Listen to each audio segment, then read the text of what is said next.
जे वज़कुर fill किताब इब्राहीम इन्नहू कान सिद्दीक़न नबिय्या।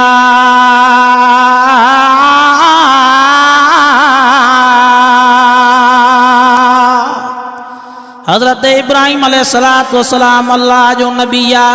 अल्लाह फरमायो मुझा महबूब किताब मां उम्मत के इब्राहीम जो किस्सो पढ़ी ॿुधा। इब्राहीम मुझो नबी हो।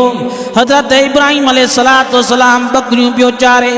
हज़रत इब्राहीम अलैहिस्सलातु वस्सलाम जे लाइ अल्लाह से फरमायो इब्राहीम मुझो सच्चो नबी आ, इब्राहीम मुझो शाकिर नबी आ, इब्राहीम मुझो साबिर नबी आ।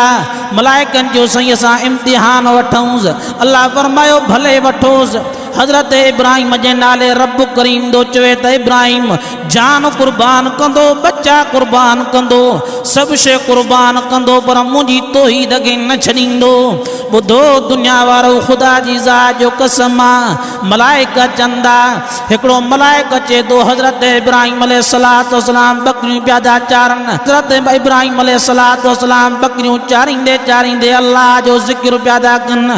उहो मलाइक अची चए थो सुब्हान ज़िल मुल्क वल मलकूत, सुब्हान ज़िल इज़्ज़त वल अज़मत वल हैबत वल कुदरत वल किब्रिया वल जबरूत, सुब्हानल मलिकिल हय्यिल्लज़ी ला यनाम वला यमूत, सुब्बूहुन कुद्दूसुन रब्बुना व रब्बुल मलाइकति वर्रूह, अल्लाहुम्मा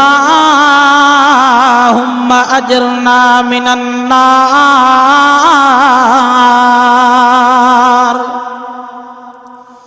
हज़रत इब्राहीम अलैहिस्सलातु वस्सलाम ॾिठो वाह जो प्यारो आवाज़ दस अल्लाह जी किब्रियाई दो बयान करे, अल्लाह जी वॾाई दो बयान करे।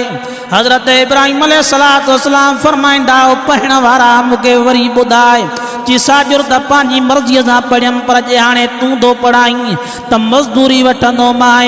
हज़रत इब्राहीम अलैहिस्सलातु वस्सलाम फरमाईंदा ॾे हवालो घणी मज़दूरी आहे। जी मज़दूरी इहा आहे जो अधु बकरिन जो ॾींदे त मां ॿुधाईंदो मां।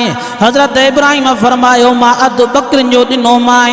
हाणे वरी ॿुधाए मलाइक चए थो सुब्हान ज़िल मुल्क वल मलकूत, सुब्हान ज़िल इज़्ज़त वल अज़मत वल हैबत वल कुदरत वल किब्रिया वल जबरूत। वरी जेॾी महिल ॿियो दफ़ो पढ़ी बस की हज़रत इब्राहीम तो फरमाए ॾाढो मज़ो अथसि। वरी ॿुधाए जी हाणे मज़दूरी छा ॾींदे, जी बकाया अधु बि ॼाईंदो, सॼियूं बकरियूं ॾींदो मां। हिकिड़ो चकर ॿुधा हज़रत इब्राहीम अलैहिस्सलातु वस्सलाम खे वरी मलाइक तो ॿुधाए सुब्हान ज़िल मुल्क वल मलकूत, सुब्हान ज़िल इज़्ज़त वल अज़मत वल हैबत वल कुदरत वल किब्रिया वल जबरूत, अल्लाह अकबर कबीरा। जेॾी महिल इहा दुआ पूरी कई हज़रत इब्राहीम तो फरमाए टियों दफ़ो बि ॿुधाए। हज़रत इब्राहीम अलैहिस्सलातु वस्सलाम खे चई बकरियूं त ख़त्म थी वई, हाणे छा ॾींदी? चए थो भला हिन बकरियुनि जे लाइ तोखे धनारो खपे कि न खपे? जी बिल्कुलु खपे, सॼी ज़िंदगी बकरियूं चारींदो मां। मूंखे वरी रब जी किब्रियाई ॿुधा, रब जी वॾाई ॿुधा।